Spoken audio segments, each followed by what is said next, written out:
Hey guys, so today I'm going to be showing you the movement and the health and armor of my level. Let's start the level so I can show you. Let's get rid of that, the quest log. So, movements are pretty simple. We're going to start with those first. So you got the left analog stick, or form stick people call them, to move the helicopter around. This level does use an Xbox 360 controller to play, and you got the right one to pivot the helicopter. So the first thing I'm going to show you is probably movement. So you've got those and you've got that. You've also got the right trigger to fire. As you can see at the top, my ammo is going down. And you have RB to swap between your weapons. So we've got 3 different types of weapons. This one is basically a machine gun pretty much. Then we've got rockets. And then I'll say this is probably something in between. So as you can see, we haven't got full ammo for our default weapon, 0. So when we hover over this ammo pickup that says 0 on it, we get 20 back. So it replenishes some of the ammo. And we've got checkpoints, which are helipads. There we go. And if we head over this way, we've got an enemy that once you get in a certain range of it, will try and hit you. So let it hit us so we can show that. As you can see up at the top, armor's going down. So you can see that. So I'm going to help it by pressing F4, not F4, 4, which is a debug one. So now you can see when it hits us, it's going to start taking down our health. So that's the health and armor implemented in. So obviously you can swap weapons. I can try and lock onto the, there we go, and kill it. So the next plugin, the next pickup is a repair pickup to show. Just hover over it and you get some of your health back. In this case, some armor back. Health or armor, depending. So these are like boxes to blow up. You've got these enemies that you have to kill, which, as you can see, do track you. They definitely do track you, which is good. Let's try and blow this one without getting hit.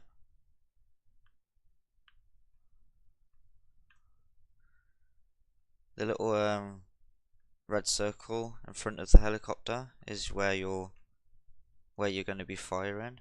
So it's like the range. So you have to put that on the target. Well, so that goes on the target and thingy. Now time to show you how the checkpoints work. So if I kill myself, I'll go back to that original first checkpoint, as you can see. Now the thing is with that is I can hover over the next checkpoint, which is later on. See, it's flashing. That means that one's my active one, which means if I die, I'll go back to that. Let's say I go back. So I go back in the level because I forgot to pick something up, say more ammo, and I accidentally hit the next one, the one that was back there. Now that's my active one, which means if I forget, that I've hit that checkpoint, and let's say I've gone further on in the level, and I've just died here before I got the other one, and I thought I had that one because I went back, I've gone back to the original one, my active one. So in my level, if you go back on yourself and you hit a checkpoint that you went back one of the checkpoints behind, you're going to be spawned at that checkpoint, the one that's flashing. So keep an eye on that. I'm gonna go show you the blueprints now for those and explain what's happening. So let's just get out of the game and we'll go into our blueprints.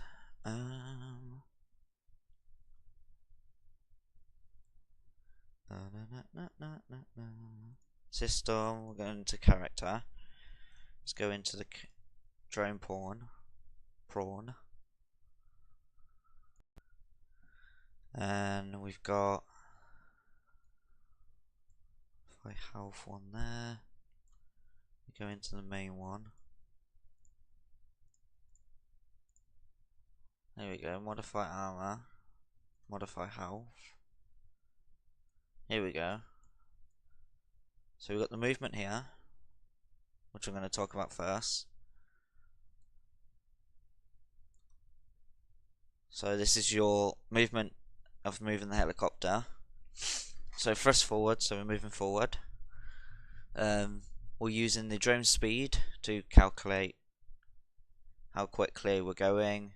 So on the thrust input is how far you're moving the thing. We're timesing that by the drone speed, outputting that into the X coordinate, and then we're using force, add force, which means we're pushing forward.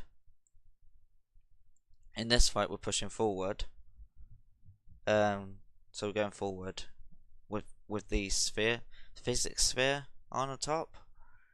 So yeah, and then the same for going backwards, times in it, but on the y-axis this time,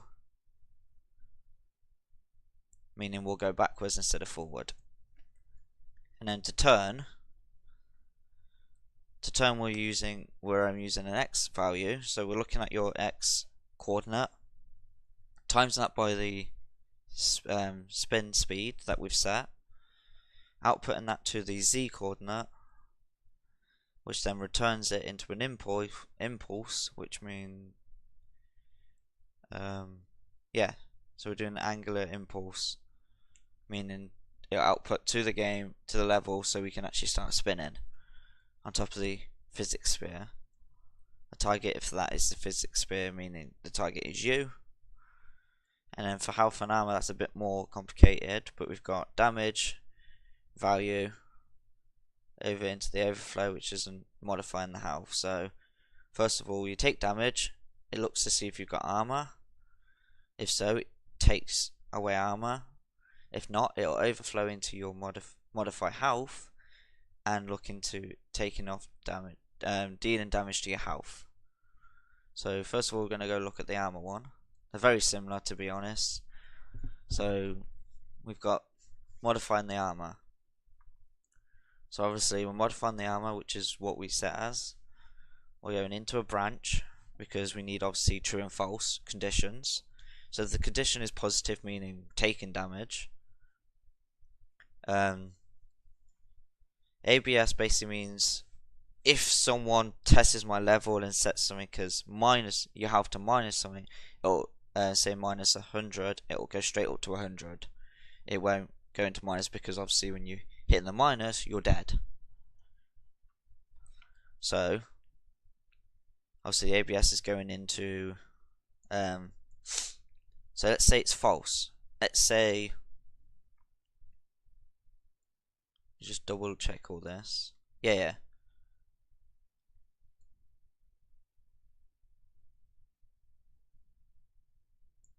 So you go into the ABS, which is checking for the value of it and making sure it's not a negative. If it is, it's putting it to a positive to start off with. And then we're going into either we're adding armor or removing armor. Obviously the condition, the variable of that is armor. So we're looking at the ABS, which is your original value armor. Armor take away the ABS that's just coming through, outputting into temp armor, which is a variable with local variable that I'm using to store the temp armor, meaning what your damage armor has gone to. So if that's false, it comes over to here. Then we're doing if it's less than 0, so we're checking to see if it's less than 0. Yeah, less than 0. If so, the return value comes into another branch, which is set to, if that's true, return overflow to thing, meaning you'll die, because obviously we're checking again for the ABS with the temp armor that's coming through into the thing, into the overflow, meaning if that's set to 0, you'll start taking damage on your health, which you'll see on the next part that I'm going to do. On top of that, you've got, so let's head back. So let's say yeah, so this is right. Let's say obviously we're adding to your armor, because obviously if we're subtracting and you pick up armor repair, you need to add the armor, right? There we go. So true. Coming into set armor again.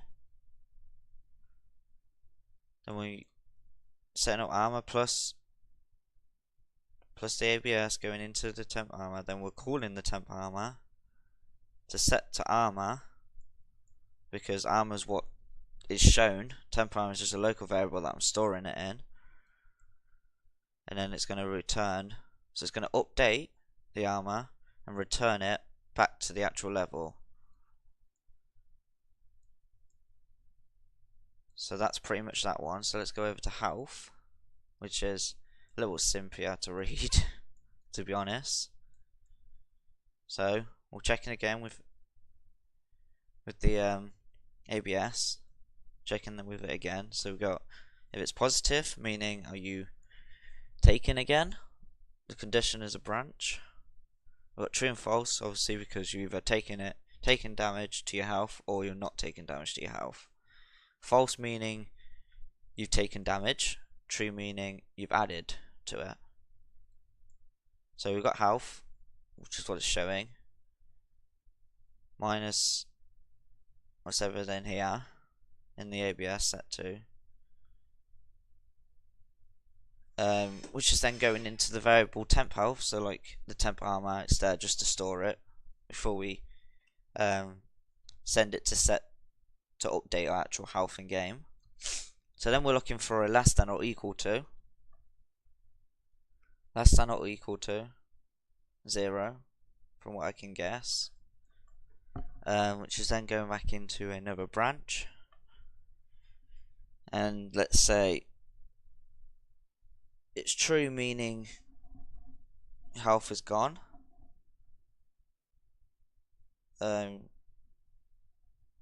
Yeah. Have I done?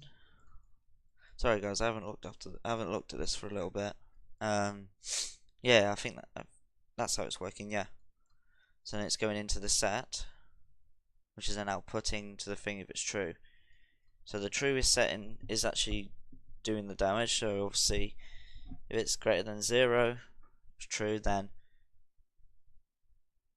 respawn. So true meaning if it's less than or equal to 0, you're dead.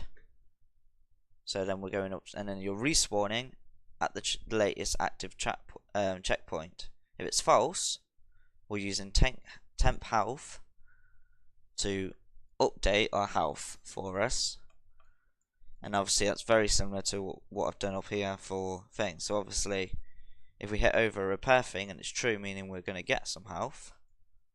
So we're doing health plus the ABS. So health plus, set into the temp health again. and then what we're straight up using is temp health straight backwards with health, and that's very simple in itself. Is there anything else I need to show you? No, I think that's everything to show you and explain to you how it's working. Thank you again for listening, and see you later. Bye.